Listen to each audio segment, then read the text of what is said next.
Good morning, everybody. Under the stars. It's Friday. Welcome to the show. Are we live yet? It says live. 9 seconds. Appears as though we are. So, several of you wanted me to follow up on this 501c3 thing. And there's definitely been an update. But before we go into that update, I want to just quickly recap the history of the money in the temple. That's what we're going to be focusing our show on today. The money in the temple. And of course, this starts all the way back before the last millennium, when the Pharisees that were called out by Jesus, they had piggybacked an entire economy on people's faith. Now, the reason why this is so insidious and not what God wants, and why Jesus threw the money out of the temple, is because people begin to associate their faith and latch on to their faith the value of money. And you can't do that.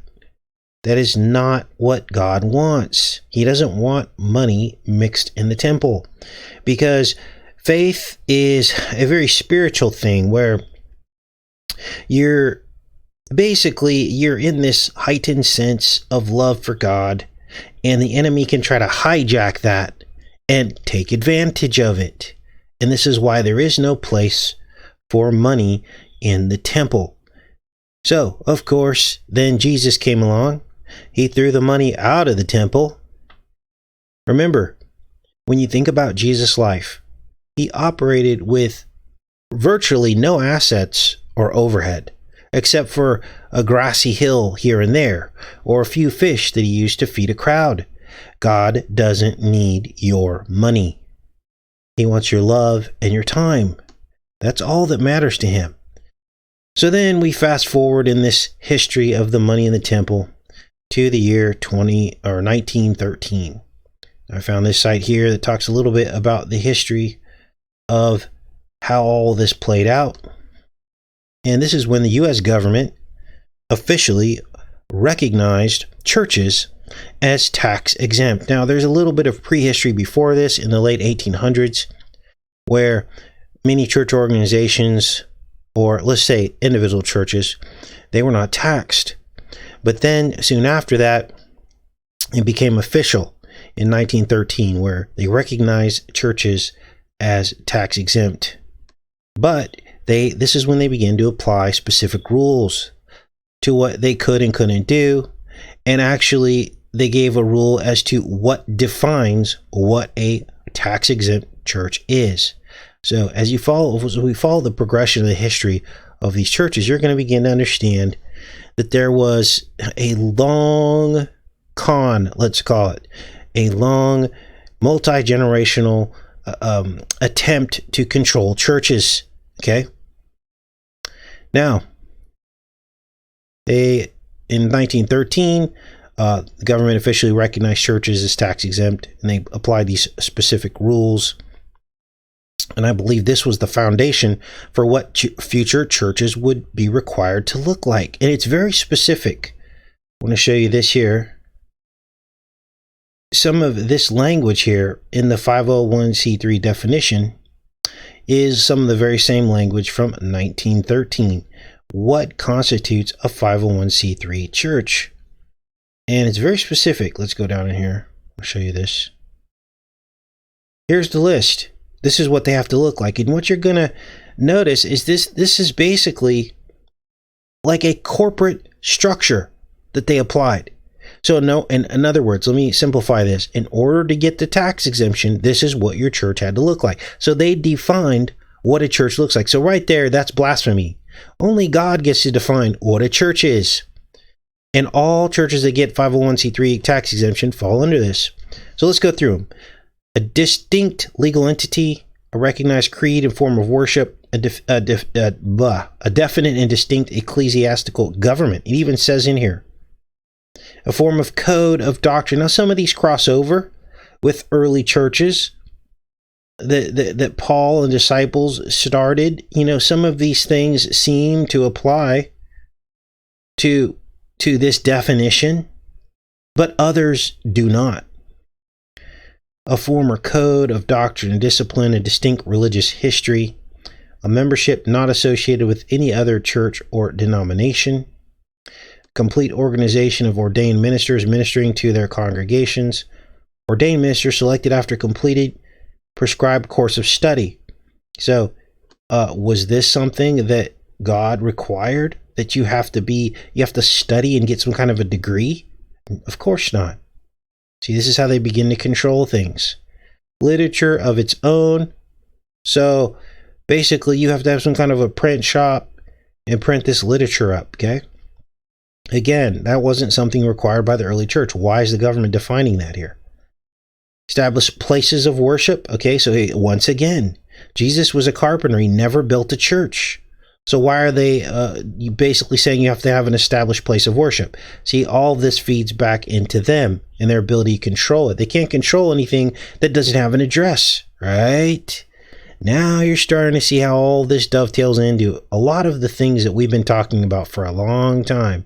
How the Pharaoh needs your address. The headdress of the Sphinx, which includes the word address in it. Your post is marked, the postmark, the blood of the lamb on the post and lintel. He needs an address in order to control you, okay? And so they basically made it so churches have to have a building and they have to have a place of worship. Regular congregation, this is so they can keep things flowing, keep the indoctrination going. Regular religious services, Sunday schools. Now, why would they need Sunday schools for instructing the young? So the government basically is saying, okay, we're going to indoctrinate the young people too. Now, when I say indoctrination, I'm talking about what you're going to see me demonstrate to you of how the government has its claws in the churches, and how ultimately, at the end of the day, churches that say they represent God actually are serving two masters. And when it all hits the fan, make no mistake, it's already starting to, and when I'll demonstrate that to you today, there will be deception coming straight from the church. So let's keep going with this. So these churches follow this corporate structure, and you're going to see why in a minute. And in effect, 1913 declawed churches with any substantial membership or influence. And they set the foundation for how the federal government would, in the future, control them. Now, some people would argue, well, that doesn't mean that money is back in the temple. Well, it kind of does, because there's money on the table, and it allows for the control and manipulation of the churches by government with the threat of pulling their tax exemption. So what you have is non-exempt churches watching exempt churches thrive and have a leg up. And what this does, it creates a temptation for non-exempt churches to join the crowd so they can keep more of their money. Now, the devil has all kinds of ways of trying to get pastors and church organizations to justify this, okay? I don't want you to think that these pastors and church organizations start out as being controlled and manipulated. That's not what I'm saying here. And I'm not saying these are bad people. What I'm saying is they've been tricked and deceived and fooled. And it's interesting because I just watched this series called Ozarks, and I told you guys in some of the last shows about how this pastor, he was very inspired of God. You know, they weave this story of this pastor who's so on fire for God. He's reaching all these people, and through his boat ministry. So he pulls up in one of these harbors on the Great Lake of the Ozarks, and people show up in their boats and they have service, right? And he really feels like he's making a difference, because he says a church doesn't need a building, right? Kind of thinks along the same lines I do, and what the Bible supports. And then he finds out that basically drugs are being trafficked through his church, right in the Sunday service through the hymnals. But before he figures that out, another guy shows up And he basically offers him money to build a church on dry land. And the guy says, a church isn't a building. He goes, I know it's not, but we can expand. We can make this basically a corporate corporate thing. And all the while, this guy's intention towards the pastor was just to launder money by basically throwing a bunch of money, investing a bunch of money into this church and getting it laundered from a drug cartel. So once the pastor finds all this out, and in the back of his mind, he probably really knew what was going on, because the minute you accept these amounts of money, the person giving you the money has expectations. This is why Jesus said, leave the money out of the temple. So in the end, the pastor just cannot deal with it. He loses his wife, and his unborn child is saved, but then he just nuts up and it's over. So this is what's going on with all this, and it's no different today. So there's this temptation. It's like throwing a little bit of yeast, and it spoils the whole loaf, right? So back then, most of these churches were small. Back in 1913, right? And they weren't very organized across the entire U.S., with the exception of mainly the Catholic Church.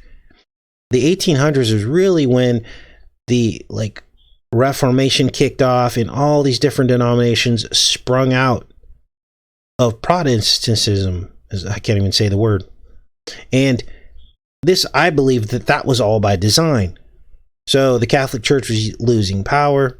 Protestants were gaining power, and the Catholic Church said, we need to co-opt this. It's going to happen anyway. We need to figure out a way to get control of it.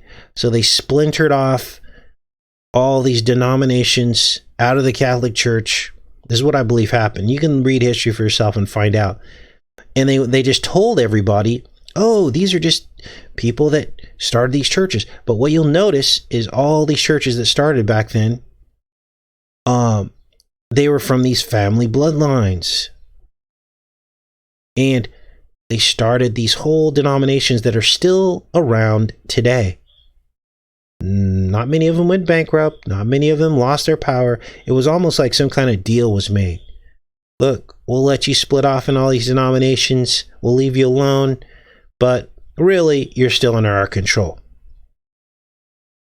Now, as these churches began to organize and expand, the tax-exempt status became crucial to their survival. And this is about the time the feds decided to enhance their power grab with the Johnson Amendment of 1954. What was that about? Well, that specifically said that basically you can't do any kind of political activity whatsoever as a church organization. And I'm looking through and trying to figure out when all this went down and why it went down. There must have been some threat that the federal government felt that these churches that they had too much power, and that they could actually originate a candidate on their own, run that candidate, and then all come together across all denominations and get that person elected to change things like termination, RV Wade, right? And they couldn't let that happen because the whole entire foundation of this country is based off of human sacrifice. So that can never go away. Everyone talks about it going away, but it's never going to go away because this is what Satan wants. Unfortunately, we all live in a country where this happens. Now, of course, this happens in other countries, but we do a really good job of human sacrifice in this country on all fronts. Okay? So, Johnson Amendment happened, and lo and behold, very little power was allowed for these churches.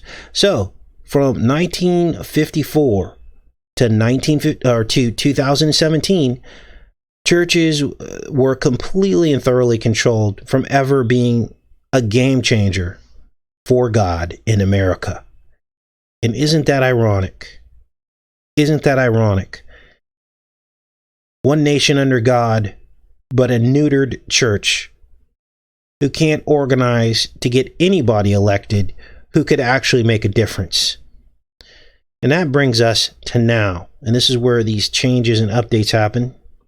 2017, Trump signed an executive order to relax restrictions on what churches can and can't say from the pulpit and their political involvement in elections. And on the surface, this sounds like a great thing, but we're going to get into some of the specifics of this. Now, here's the executive order here. Here's Trump. This was in 2017. And everyone was so excited that they couldn't lose their tax exemption and because of Trump's executive order. Now, something else happened that you probably weren't aware of. In 2018, the following year, a Republican-controlled House passed a law to open the floodgates for churches to receive political money to support a candidate. And according to this 2018 bill, the IRS can no longer pull tax-exempt status for churches getting involved in elections unless it's specifically approved by the IRS commissioner, which just so happens to be a guy that Trump put in place. So now you're starting to see what's going on here. Let's read through this article a little bit. Here's the 2018 House law. Now, I didn't know this, so this is all new information to me. And let's read through this. House voted Thursday, this was 2018, to make it harder for the government to punish churches that get involved in politics. In a 217 to 199 vote. Now, this was the 115th Congress. If you want to look this up, the Republicans controlled the House. This is why they were able to get this to go through. They approved legislation barring the IRS from revoking tax-exempt status of churches that back political candidates, unless it is specifically approved by the commissioner of the agency, commissioner of the IRS. The provision buried in a budget measure setting IRS funding for the upcoming year amounts to backdoor way around the so-called Johnson Amendment, half-century-old prohibition nonprofits getting involved in political campaign activities. Nonprofits denounced the measure and noted it came only days after the Treasury Department announced it was dropping requirements that most charitable organizations can disclose their big donors to the IRS. So we had a couple things going on with this. There was no more requirement to disclose big donors. We had that you could not lose the tax-exempt status only through the commissioner of the agency, whereas before anyone could drop a complaint. Now it can only come from the commissioner. And then Trump put in his own IRS commissioner to like close off the loop. So now he's got complete control of being able to pour money into these churches with no recourse. Now, this is crazy. Charles Rettig is the guy that Trump put in place. And of course, Charles Rettig, because of the executive order, he's not going to go after these 501c3s for accepting large amounts of money. It says here, later in the day, the panel approved Charles Rettig's nomination to head the IRS. Do you see what happened here? Now, I'm right-leaning. I used to be a Republican, and if I was involved in politics, that's what I would be. But since I've stepped outside of the right-left paradigm, I see this for what it is. This is basically when the Republicans had control of the House, they basically made it so that Trump could get reelected by buying off churches. That's basically what happened here.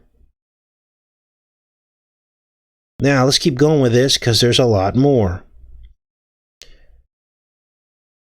Now, how will this go down with elections? Obviously, we have 2020 election coming. Who are these churches going to vote for? Who's going to try to pour money into these churches? It's not going to be the left. The left isn't going to pour money into churches because they're like opposed to churches. You're not going to see, well, you might. You're not going to see Biden, going and trying to get the evangelical vote because he knows he would get destroyed. But you never know. Now that the floodgates are open, now that opens it up for Biden to try to pull the same thing, to start pouring money into churches so that they'll campaign for him.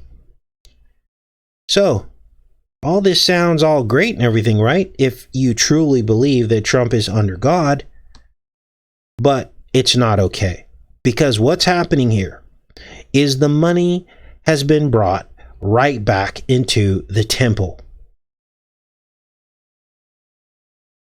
Now, what this does is it politicizes the trusted charitable nonprofit community.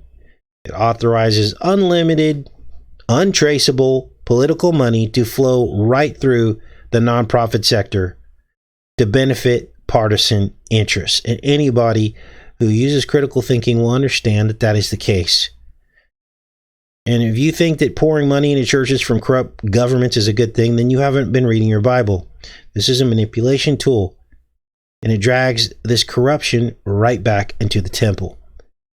And look, what's going to happen if or when the Dems get power? Because we know that things swing back and forth. You'll get a Republican president for 2 terms, and you'll get a Democrat. So when the Dems come back in, what are they going to do? They're going to appoint their own IRS commissioner who will go after the 501c3s. They'll undo the executive order, and we'll be right back to where we started, with the Dems now threatening, and there could be recourse. They could come after some of these churches who bought the bait to get Trump elected, right? Because the Johnson Amendment hasn't changed. It's still in place. That law hasn't changed. There's just a recommendation through the executive order. Okay, and the change in only the commissioner being able to go after and revoke 501c3. So whoever this commissioner will be will make all the difference in the world as to what happens to churches. Some commissioner, a commissioner on the left, might try to go a hard line and enforce the Johnson Amendment. Other commissioner on the right won't, and then they'll do this the opposite. Republicans will pour money in these churches and get them to campaign for them, which is exactly what we're seeing happening right now. Now, I want you to notice how Trump's move is designed to allow money into the churches, but it still ties the church's hands to originate their own candidate, to organize across denominations, and to get that person elected under God while keeping their tax-exempt status. In other words, the government never just leaves churches alone under God to do God's will. There's always a catch. It's only if you support the candidate they put forward. They're not going to let a church get a pastor elected, for instance. Now,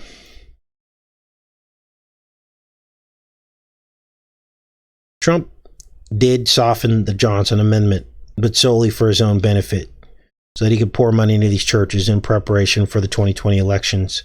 Now, the Treasury Department, they did drop the requirements that most charitable organizations disclose their big donors to the IRS. So the rule is still in place, but it can only be enforced by the IRS controller. And Trump's executive order is only a recommendation, not a law. Let's go into some of these other tabs here.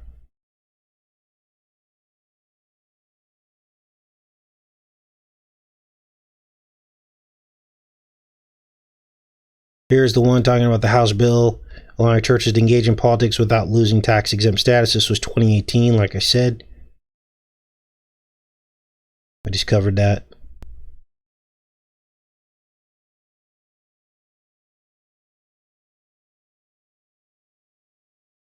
Now, here's where things get interesting. Let's take a look at this story.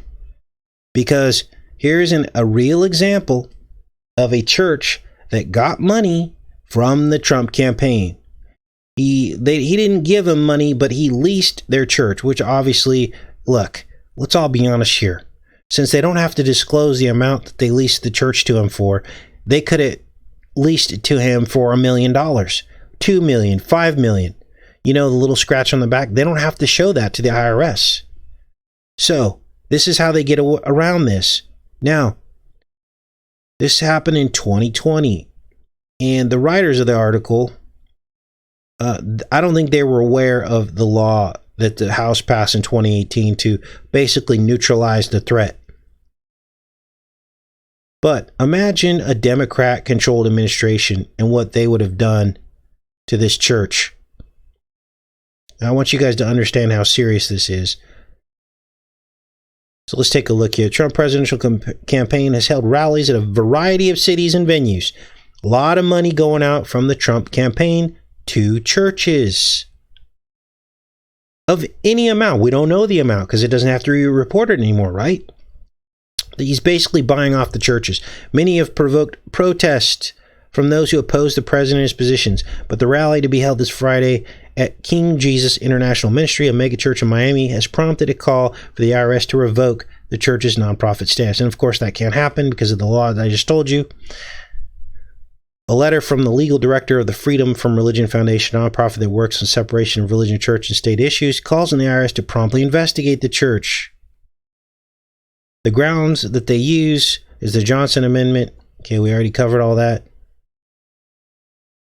Which states, while church or religious leaders may express their own opinions to individuals, they may not make partisan comments in official organization publications or at official functions of the organization. That would be called taking the claws out of a cat. That does not make God happy. So these people are going after this church, right? And it says here, the King Jesus International Ministry states on its website that it is nonpartisan, non-political church that does not endorse candidates or engage in political campaigns. It does advocate on issues of concern to its ministry, though. The church claims it is being paid for the use of its site by the Trump election campaign. So this is proof right here that this is happening. This has never happened. This is unprecedented in the history of churches and state for a presidential candidate to pour money into a church and no one know what that amount was. It could have been any amount. And that leasing of space should not be seen as an endorsement of President Trump, but obviously it was used as an endorsement for President Trump. The church helped him campaign. So it's all smoke and mirrors. I want you guys to see that this is a very real example, and this is happening all over the place. And that's why you have all these people standing around Trump. It's because they're probably getting a bunch of money to do it. Unbelievable. Now, up to this point, the church had no real power under the threat of losing their exemption. And now, Trump's given churches this false sense of security that the threat's been removed. Also that he can pour money back into the temple to control churches with large donations so that they'll lobby for him. Now it makes sense why all these churches are supporting Trump, because they're getting paid to do it. Now, I went straight to the IRS website because I wanted to find out the Johnson Amendment that is still in place and what these rules are for these churches specifically. Okay. It says in here that these are key words. The organization's purposes and activities may not be illegal or violate fundamental public policy. Let me zoom in on that. What does that mean, Casey? Well, if something is lawful and you are going against what is lawful as a church, you could lose your status. So, you're not allowed to, for instance, discriminate against any group, which is what they call discrimination, right? If you refuse service to someone because of their sexual orientation, their creed, their color, you could be found breaking the law, violating fundamental public policy. The church essentially becomes a government employee. You see where all this is headed? You see what happens if the Dems get power? They could start force feeding these churches, for instance, same-sex marriage, because it's public policy that that's illegal. So you can't not do that. And this is the slippery slope. You see, and now on top of it, Dems get power, guess what's going to happen? They're going to put their own IRS guy in, and they're going to start pouring money into churches. And believe me, there will be churches with their hand out going, oh, you're going to give me $5 million to start doing same-sex marriages? All right. You see where all this is headed? This has everything to do with not speaking against things that are lawful, like ending of pregnancy, same-sex marriage, overseas conflicts. So, is this of God? No, it's not. I think I demonstrated that pretty thoroughly today. So, here's the problem. Churches have grown dependent on these tax exemptions. Most churches can't even keep their doors open or maintain their assets and their infrastructure without this tax exemption. So this threat is looming over their head always, controlling the narrative about the things that are most important to God. It's all being dictated by the government sitting back there in the background. Human life, suffering, and harming of the innocent. And now with this huge influx of money, the churches will become puppets of whatever candidate claims to be a man of God. And any logical person can tell the difference between, small church donations from multiple members who have very little ability or desire to influence anything with their money. And then you can tell the difference between that and a federal campaign whose sole purpose is to influence a church with their money. The two are apples and oranges. I'm not throwing out, I don't believe in tithe because I don't believe the Bible supports that, but I'm not going to tell a church you shouldn't be collecting money to try to help other people. Okay? It's not biblical, but I think God's problem with this is when that money is used to control the church. You see? And that falls on the church. See, the misconception about politics and religion is that religion is not supposed to get involved in politics, that they should give up their right to have political influence, and nothing could be further from the truth. If you just look into the Bible and read all the different stories of how God's chosen people almost every time influenced political leaders. Moses did it with Pharaoh. There were prophets under leaders that were influenced by those prophets because of God working through the prophet. That's all God's people did, was influence political leaders all throughout the Bible. The problem is when you add money. God doesn't need your money to have a church, and Jesus proved it with his life. I believe the whore of Babylon is here. These are the false churches. It's any church that takes us money, takes political money, takes the 501c3 tax exemption and the rules that come along with it. I believe we've arrived. Let me go into the chat for a bit. It's a pretty heavy show, kind of a technical show. And I'm looking forward to your feedback on this. And, if you have dissent about this, I pretty much laid out factually what everything was, but you might have some spiritual disagreements with this, and we can discuss that in a nice manner in the comments. Just don't start attacking, don't start getting mean or throwing out insults. Let's just have a discussion about it, okay? And I'm willing to do that. But if people start attacking, you'll just be blocked. That's just how it works here. All right, let's go in here.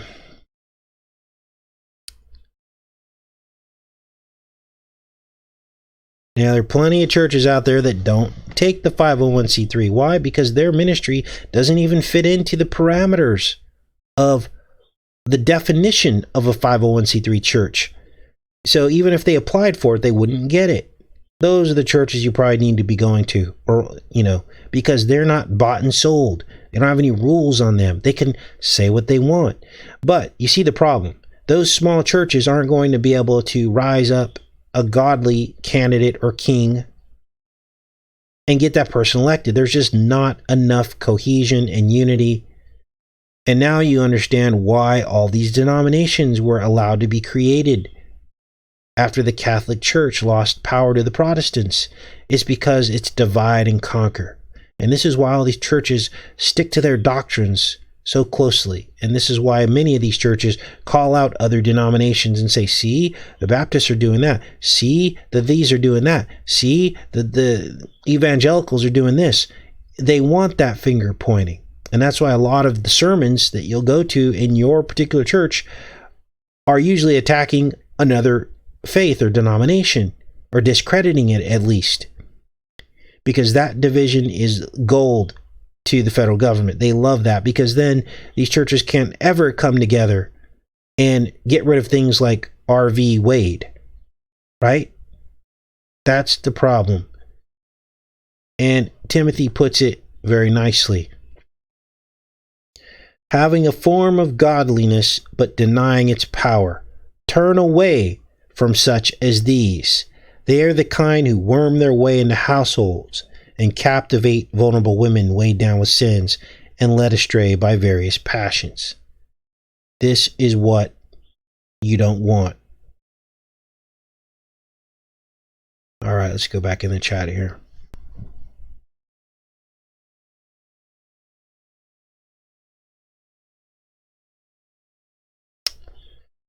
All right, well, we'll be back on here Monday, I suppose. For those of you that are new to the channel, we show up every day here about 8:15 a.m. Eastern Standard Time during the week. And then I give you guys a break on the weekends, take your mind off some of this stuff.